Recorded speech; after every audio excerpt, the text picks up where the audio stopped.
আমাদের সারা জীবনই এই দুই আমল আছে না নাই? হয় আমরা শুকর গুজার হই, নয় সবর করি।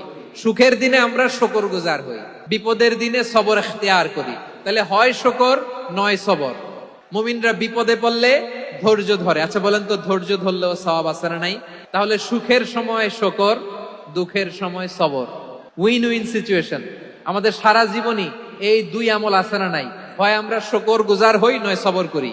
সুখের দিনে আমরা শুকর গুজার হই, বিপদের দিনে সবর ইখতিয়ার করি। তাহলে হয় শুকর নয় সবর। যখনই থাকি, যে অবস্থায় থাকি, আমাদের সওয়াব আছে না নাই? আবার আল্লাহর নবী আল্লাহর কাছে দোয়া করতেন, আল্লাহ আল্লাহুম্মা জাআলনি শাকুরা ওয়া জাআলনি সাবুরা ওয়া জাআলনি ফি আইনি সাগীরা ওয়া ফি আ'য়ুনিন নাসি কাবীরা। তিনি বলতেন, আল্লাহ আপনি আমারে শুকরগুজার বান্দা বানান।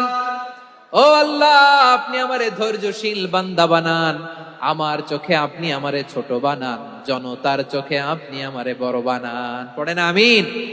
তাহলে অস-সাবিরিনা ওয়াস-সাবিরাতি, ধৈর্যশীল নারী ও পুরুষ আল্লাহ পছন্দ করেন। শুনতেছেন?